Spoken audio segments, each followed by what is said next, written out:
Ya, baik, kita lanjutkan lagi. Kalau tadi kita mempraktekannya dalam elongasi, kemudian kita sekarang praktekkan teori segitiga bola itu ke dalam pembahasan tentang ketinggian benda langit. Nanti bisa tinggi hilal atau tinggi benda langit yang lain.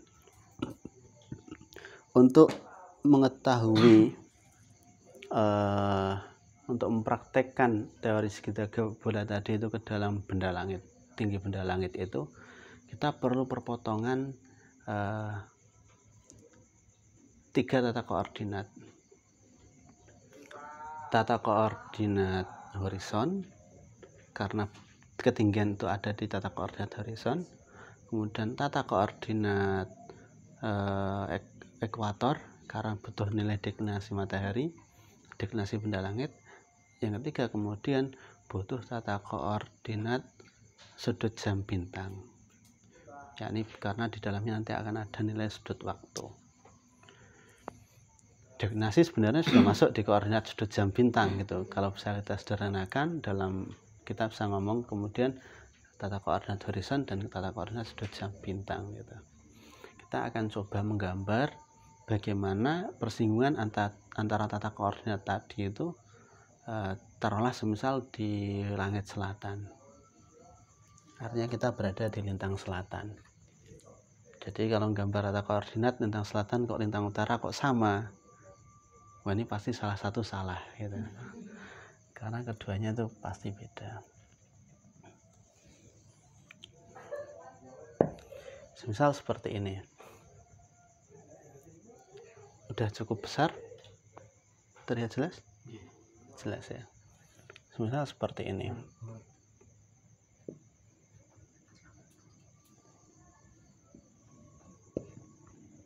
Ini pusat bolanya.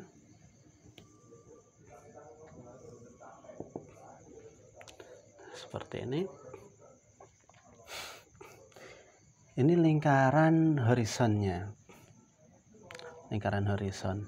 Taruhlah ini utara, timur di sini. Utara, timur, selatan, barat sini misal. Pas tengah sini.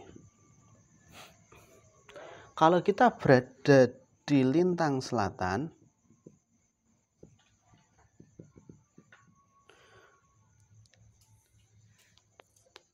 benda langit yang tampak di atas horizon itu di belahan langit selatan, sehingga nanti yang tampak adalah kutub langit selatan. Yang berada di atas horizon adalah kutub langit selatan. Kita kasih titik di sini, kutub langit selatan. Kutub langit selatan berdekatan dengan titik selatan itu. Kalau kita berada di lintang utara, berarti di sini, utaranya kan di sini. Nanti di sini kutub langit utara. Kutub langit utaranya di atas. Nanti narik bawah sini. Nah, sekarang kita di lintang selatan, maka ini kutub langit selatan di sini, kutub langit utara di sini.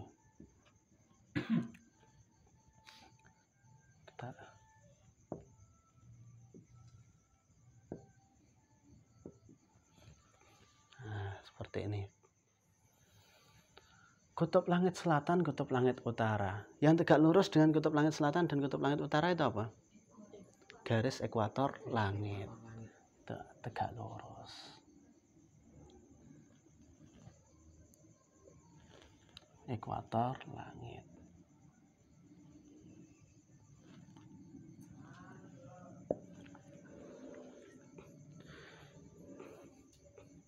Ini tadi di koordinat horizon ada UTSB.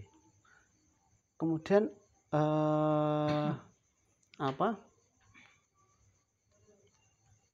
kutubnya bagian atas ini untuk horizon adalah zenit, bawah ini nadir.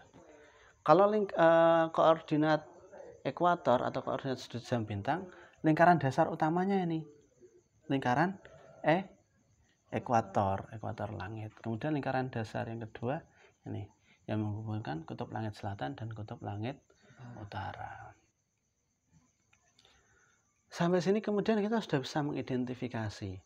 Kalau dari garis horizon ke atas, ke arah zenit, ke arah kutubnya itu, maka itu adalah nilai ketinggian benda langit.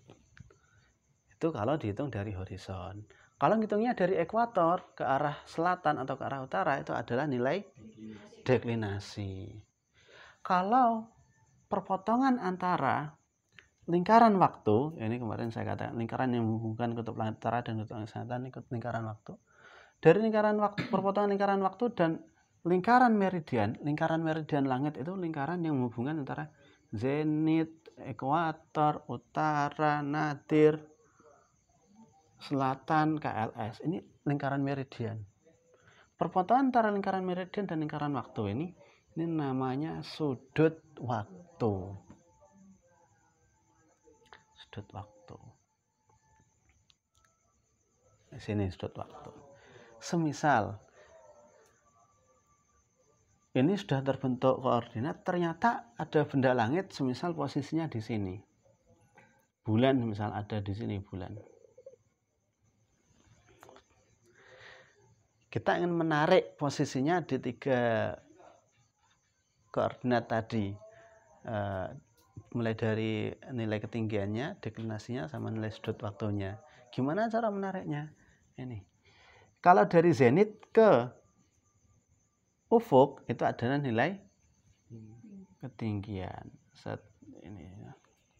Nah, ini kan lingkaran besar. Ini ke sini nilai H. Berarti kalau ini ke sini 90 kurangi H. Udah, 1. Kemudian yang kedua, dari ekuator ke selatan atau ke utara itu ada nilai deklinasi. Maka ini kita lewatkan ekuator. Ini kita hapus dulu karena sudut waktunya belum ini. Kita lewatkan ekuator ini. Lewat ini. Nah, seperti ini. Ekuator ini ketika benda langit pas di ekuator nilai deklinasinya itu 0. Kalau di selatan ekuator minus, kalau di utara ekuator plus. Semisal kalau di sini, oh berarti di sini nilainya minus. Deklinasinya minus.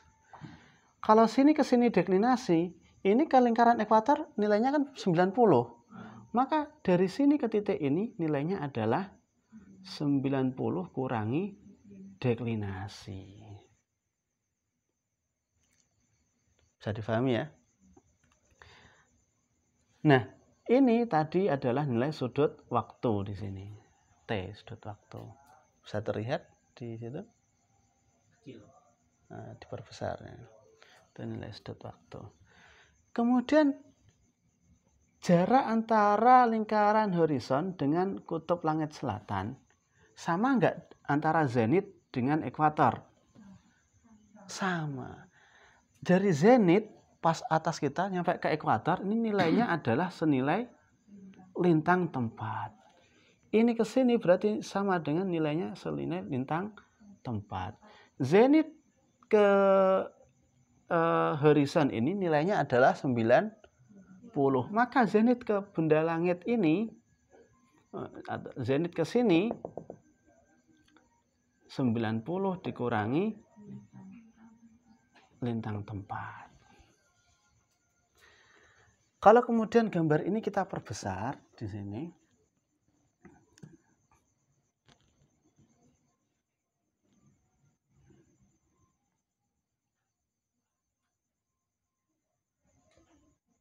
nah, seperti ini misal. Taruhlah ini A, ini B, ini C. Ini nilai sudut waktunya. Ini tadi, ini A, berarti ini A kecil, sisi A kecil, ini B kecil, C kecil.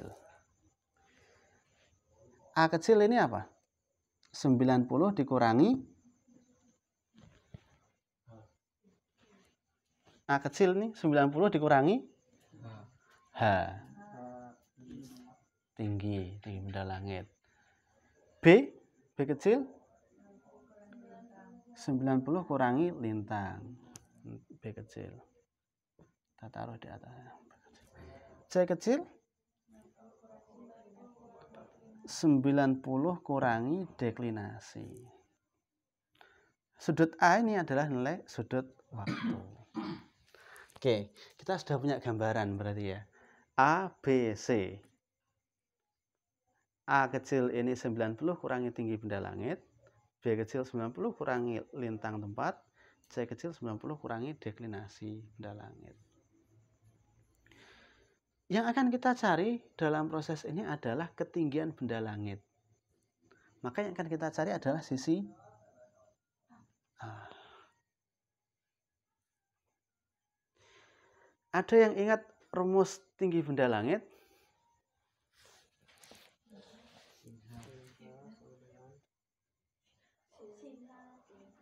Sin H sama dengan